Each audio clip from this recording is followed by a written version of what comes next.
آپ کے سامنے آج دوسرا پارٹ لے کے آئے ہیں ہسٹری آف اسلام۔ ہم آپ کو بتا چکے ہیں کہ عاصم بن عبد مناف کے انتقال کے بعد کے اندر سقایہ اور رفایہ یعنی حاجیوں کو پانی پلانے، ان کا مان سمان کرنے، ان کو کھانا کھلانے کا جو کام تھا اب ان کے بھائی مطلب کو ملا۔ مطلب بڑے دانوی ویکتی تھے، یہ بہت ہی سخی تھے، غریبوں، یتیموں، مسکین کا یہ بہت خیال رکھتے تھے۔ جب شیبہ 10 اور 12 سال کی ہوئی تو ان کو معلوم چلا کہ ان کے بھائی کا لڑکا یعنی ہاشم کا لڑکا ایک یثرب کے اندر یعنی مدینہ کے اندر ہے، تو اس کو لینے کے لیے یہ مکہ سے مدینہ کی طرف روانہ ہوئی۔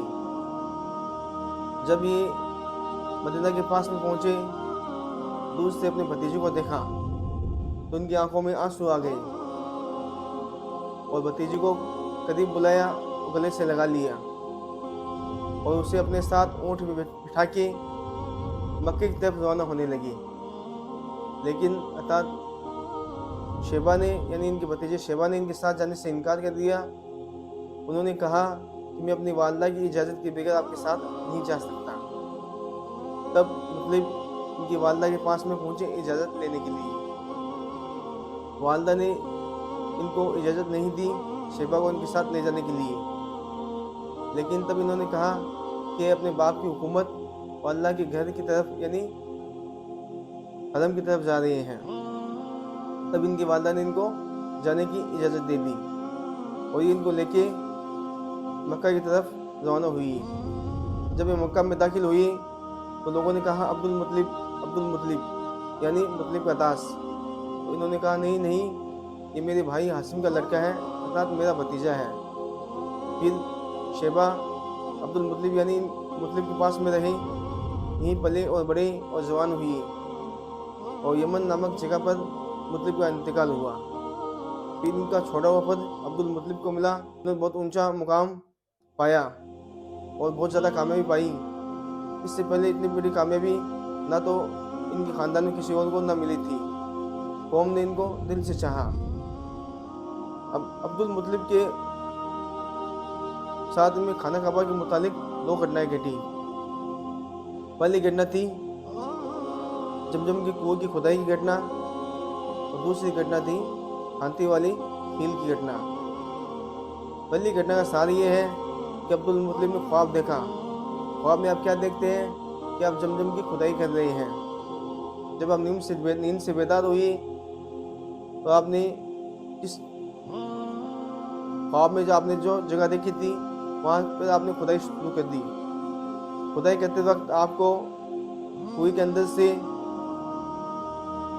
کچھ سامان ملے جو بنو جرہم قبیلے نے مکہ چھوڑتے وقت اس میں دفن کر دیے تھے، جیسے تلواریں، کچھ، سونے کے 2 ہرن، ان سب سے کو ملا کے آپ نے کعبے کا دروازہ بنایا اور کعبے کے اندر فٹ کر دیا۔ یہ بات جب قریش کو معلوم چلی تو وہ بھی وہاں پر آ پہنچے اور آپ سے دریافت کرنے لگے کہ کنویں کی کھدائی میں ہمیں بھی شامل کر لو، لیکن آپ نے کہا کنویں کی کھدائی کام میرے لیے خاص ہے۔ تو لیکن لوگ آپ سے جھگڑا کرنے لگے اور پھر یہ طے ہوا کہ بنو سعد کی کائنہ عورت کے پاس میں جائیں گے اور وہ ہمیں جو بتائے گی ہم اس پہ عمل کریں گے۔ تب سب لوگ یہ مکہ سے نکلے اور اس کائنہ عورت کے پاس میں جانے کو تیار ہوئی۔ ابھی یہ لوگ کچھ دیر دور ہی پہنچے تھے کہ اللہ نے ان کو یہ ایسی نشانیاں بتائی کہ سمجھ گئے کنویں کی کھدائی کا کام صرف عبد المطلب کے لیے ہی خاص ہے۔ وہاں سے واپس پلٹے۔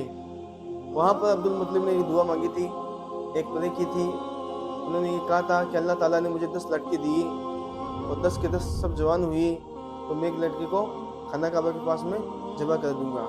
دوسری گھٹنا کا سار یہ ہے کہ یمن کا گورنر جنرل ابرہہ نجاشی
کے ہاتھوں کے پور جھڑ گئے، پتلا دبلا ہو گیا، اور سنا پہنچتے پہنچتے اس کا پیٹ پھٹ گیا، دل باہر آ گیا، اس کا خاتمہ ہو گیا۔ اب یہ بہت بڑی نشانی تھی، اللہ نے اپنے گھر کے لیے، عظمت کے لیے پوری دنیا میں ظاہر ہو گئی۔ اس وقت سب جگت میں 2 ہی ایسی شکتیاں تھیں، روم اور فارس۔ وہاں تک یہ بات آگ کی طرح پھیلی اور فارسیوں نے یمن کے اوپر بڑی تیزی سے قبضہ کر لیا۔